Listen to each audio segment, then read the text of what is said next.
These are the untold stories of NBA icons whose destinies almost took them to entirely different teams, and the astonishing twists that changed their paths forever. From Dr. J's jaw-dropping close call with Kareem and the Bucks, to Magic Johnson's unbreakable bond with the Lakers, we've got all the hidden gems.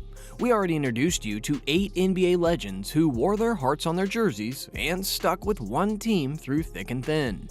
And we couldn't resist bringing you the sequel that most viewers will ask for. Part 2 of the legendary top 8 NBA stars who stayed true to their colors. In this thrilling continuation, we'll be diving into the stories of old school superstars who just couldn't quit their one true team. Let's start with Julius Erving. Irving was such a legend in Philly that when someone shouts Doc, they're likely talking about Dr. J, not their heart specialist. After a 5-year stint in the ABA, Irving eventually found his way to the Sixers amidst a soap opera of contract disputes.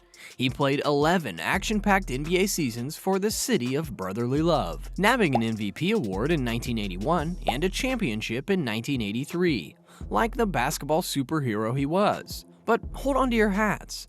Did you know that Doc wasn't supposed to strut his stuff in Philly when he joined the NBA? In a twist fit for the silver screen, the Milwaukee Bucks snagged him 12th overall in the 1972 NBA draft.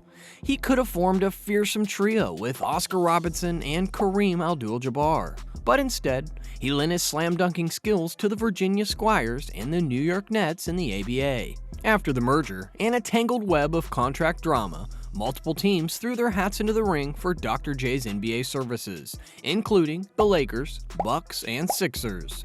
But like a superhero choosing his city, he ended up in Philly to showcase his gravity-defying feats and etch his name into the journal of basketball greatness. The only kryptonite to Dr. J's Sixers career was the Utah Jazz's free agent pitch in 1986. But as we know, Philadelphia is to Irving's career what peanut butter is to jelly. In fact, he's one of the few players whose jerseys are retired in both the ABA, which is number 32 for the Nets, and the NBA, which is number 6 for the Sixers. Some people have a fear of the number 13 because it represents bad luck. This fear is called triskaidekopia. 13 also represents betrayal and disloyalty for some, because it connects to Judas Iscariot, the apostle who has betrayed Christ. But in the NBA, 13 is one of the luckiest numbers and represents loyalty, because Magic Johnson started it all. From day one, Magic bled purple and gold like it was his own blood, devoting 13 dazzling seasons to the Lakers in every way possible.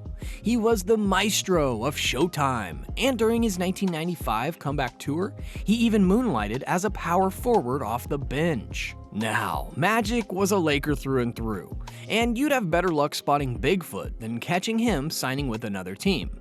It's rarer than a double rainbow for a superstar of his caliber to be this loyal. He and Dr. Jerry Buss were practically two peas in a pod. The late Lakers owner recognized Magic's greatness and in 1984 signed him to a mind-boggling 25-year, $25 million contract. We're talking about millions in the 80s.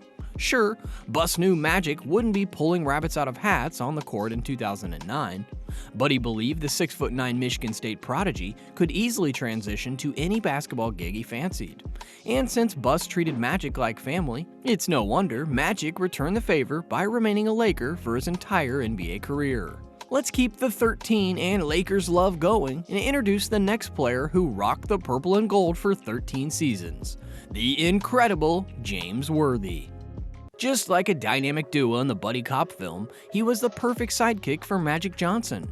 Worthy could snatch rebounds, pass the ball to Magic in a flash, and then sprint down the court like a cheetah on energy drinks. In fact, he led the Lakers in postseason scoring in '87 and '88, and was crowned Finals MVP in 1988.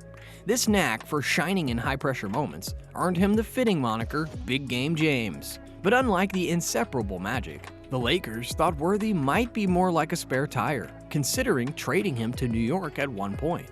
However, Worthy remained a Laker until he retired his sneakers in 1994. To this day, he's a Laker at heart, dishing out both tough love and heartfelt praise to the team as an analyst at Access Sportsnet, proving that once you go Laker, you never go back. After basking in the Laker limelight, it's time to switch gears to their arch nemesis, clad in green, the Boston Celtics legend, Larry Bird. He snagged the torch from legends like Bill Russell and John Havlicek, and became the face of Celtics basketball in the 80s. Larry flew high for 13 NBA seasons in Beantown and could have soared even longer if his back hadn't thrown in the towel. During his reign, he was among the most feared, successful, and admired ballers to grace the court. Bird was so dazzling from day one that the thought of trading him was as ludicrous as a penguin at a luau. Honestly, guys, Celtics fans, they would have burned Boston to the ground if the front office dared to deal him away. Because the Celtics are known for treating their superstars like royalty, and that's precisely the red carpet treatment Larry Joe Bird received. Isiah Thomas played as one of the bad boys for 13 seasons.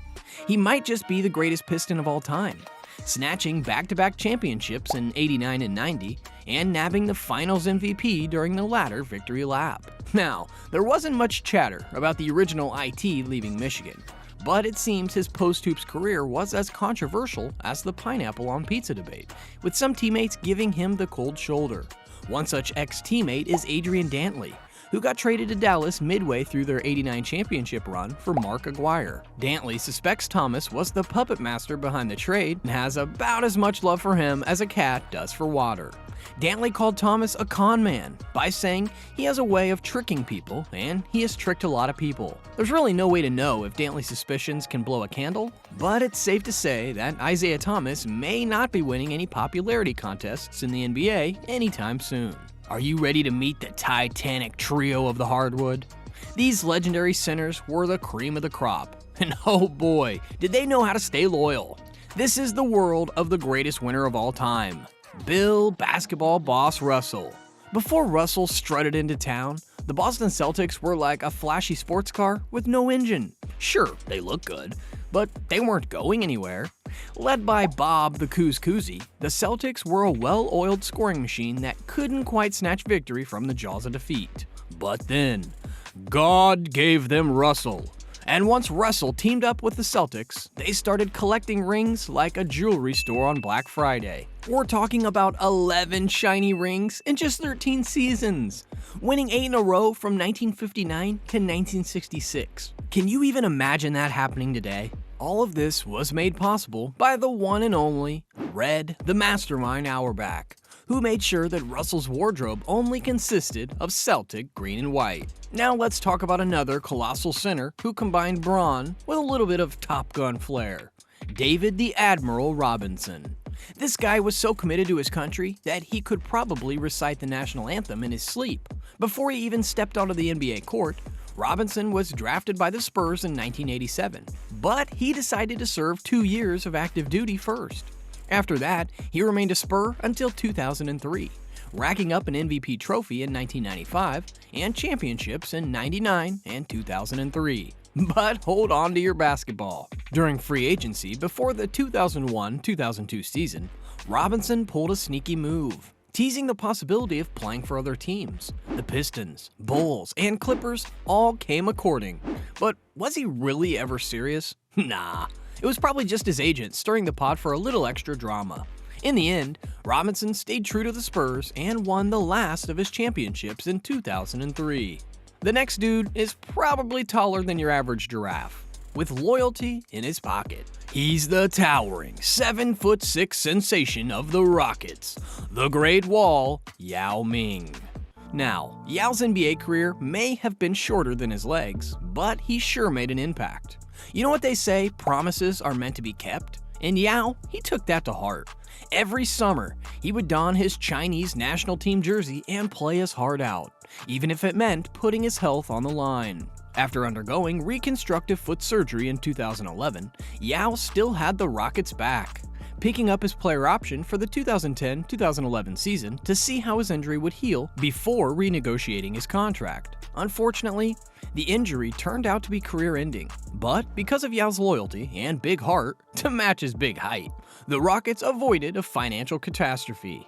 Well, that brings us to the end of another great video. If you liked our coverage of the NBA this time, make sure to click like and subscribe and click on that notification bell so you never miss another video from Heroes of the Courtside.